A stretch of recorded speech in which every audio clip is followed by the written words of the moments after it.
Well, thank you very much. Thank you, members of the media, the IEC, and the commissioners, family and friends, party executive members present here today, party members. Um, it's a it's a very joyous day. It's a very joyous day. Today marks the beginning of a very wonderful country. The 2021 elections is about the next generation. It's about the future. It's about the lives and livelihoods of children yet unborn.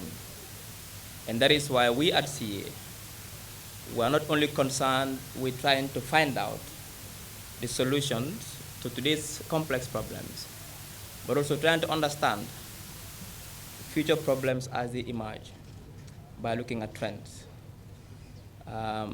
You will agree with me that if current demographic trends continue, and if projections are to be accepted in terms of demography, population, we will reach 5 million people in 25 years' time, within a generation.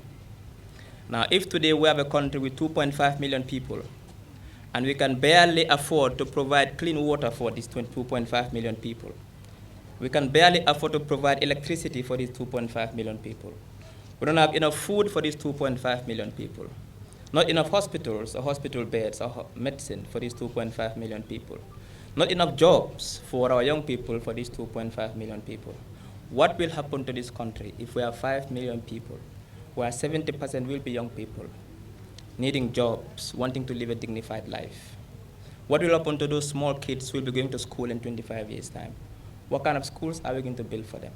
What kind of education system are we going to have? What will happen? What kind of environment do we want to leave behind for our kids? What kind of cars will we accept on our roads in 25 years' time? What kind of roads are we going to build? What kind of hospitals are we going to need? How many cars will be running in 25 years' time? How many roads do we need? How many volumes of water, clean water, would we need for these 5 million people? How many megawatts of electricity? When do we start to think about the solutions to provide, start providing that electricity, moving away from fossil fuel to green energy? We need to start thinking now.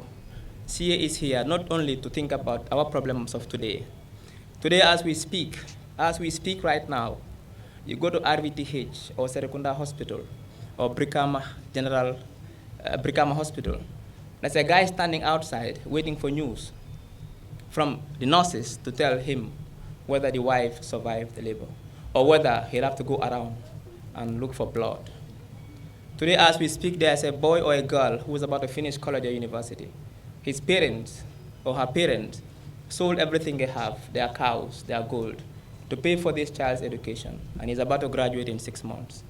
He's thinking, where will he find a job to repay that debt? We are in serious trouble in this country. We have not even begun talking about or finding solutions to today's problems. What will happen to the next generation that will come? What will we leave behind for them? That is why we at CA, we are concerned. And we need serious reforms in this country. We need serious economic reforms in this country. That is the basis. We first have to put the machinery of government, the governance system first. We have to get it right. And then everything else will follow. Thank you. We see you today, right next to you is the APP leader. He did say he would come today after withdrawing yesterday. Now, my party came soon after him. Will you be having a date to pick this flag bearer of the alliance, or is that alliance now dead on arrival? We have not decided on the fate of this alliance yet. Once we do, the media will be informed. Thank you. When? As soon as practicable. Yeah, so Doctor, this is no new area for you. And as far as corruption is concerned, you have always talked about it. Yesterday, Dabo came in and challenged the opposition leaders, and even the you should declare yourself. Are you willing to do so publicly? And then next to that, as far as accountability is concerned, are you also willing to disclose the source of funding for CA? Of course, yes. If you read our manifesto, one of the things we emphasize there is all public officers must declare their assets. Not only that, we want to do what they call lifestyle audits of public officials periodically. That is, if I declare my asset as Ismail Ceesay and I become president, I submit myself to a very rigorous state institution, which will be created also by CA, kind of a corruption watchdog, to a lifestyle audit on me periodically. So if I was driving a 4Runner Toyota, which is a 1997 model, and all of a sudden they see me driving a Range Rover Velar, within 6 months, they have to ask me the source of that income. Where did I get it from? So we are serious in fighting corruption because we believe that the perennial problems of this country, one of the key reasons why we still cannot provide the most basic for our people is because of corruption, it's because of lack of transparency, it's because of non-accountability of our public institutions. So we are serious in fighting corruption. Are you going to declare yourself? Of course, yes. That's a given. We will, everybody, not only myself, but everybody who will be working in our government will have to declare their assets. We'll also have to expand this declaration, not only about, it's not about ministers or political appointment, but also junior level staff who we think this role gives them access to public finances. The sponsor, your sponsor, the parties are... Well, I think the IEC has rules whereby we have to submit our audited accounts to the IEC, and once we submit, it becomes a public document.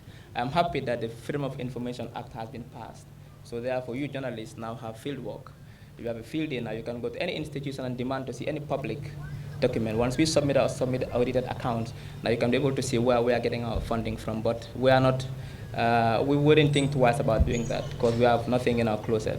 Okay, you talked about your concerns as a party CEO. Tell us, once you come to power, for instance, if elected as president, tell us your top three priorities to ensure that all these concerns that you mentioned will probably be a thing of the past. Well, thank you. For generations. First key priority is reforms, both governance reforms and financial reforms. You see, if you don't get finances right, nothing else will fail. You need money to provide healthcare. You need money to provide education. You need money to build roads. You need money to help farmers get access to seeds and fertilizer. You need money to do most of these things. Therefore, even though Gambia has a huge potential to raise enough money to provide the most basic for our people, yet through leakage in our public funds, through lack of transparency, through strong public institutions, that is why today we're unable to do certain things. So the first is reforms, governance reforms, financial reforms to get it right. Secondly, there's jobs. See, we have a demographic situation in this country. Over 65% of our people, of our population are young people. 41% unemployment rate among young people. Not to talk about the underemployment rate. Therefore, that is a security risk. That is a developmental risk. Therefore, number two focus is to ensure that we provide jobs for our young people. Number three, it has to do with ensuring that we build the right, the regulatory frameworks, common reforms. But to reform the education system, education is key. If you don't have the right education as an individual, it will be very difficult for you to be successful in today's world. Therefore, any country that doesn't get the education system right, it will be difficult for you to compete globally. It will be difficult for you to provide jobs for the young people because it takes education to provide jobs. And when I say education, I don't only mean university education. I mean skills training for young, basic skills training.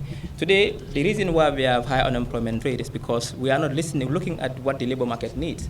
We are producing a lot of accountants and economists and lawyers from the University of the Gambia and development study students. But the market is not looking for the market look for masons, carpenters, mechanics, solar installators. This is what the market is looking for. And we are not providing enough people to fill those jobs. So therefore, we need to reform the entire education sector and make it fit for purpose so that we pay attention to vocational training, not demeaning the importance of academic training. Okay, thank you, Doctor. Thank you. Thank you. Okay. Yeah. Last question.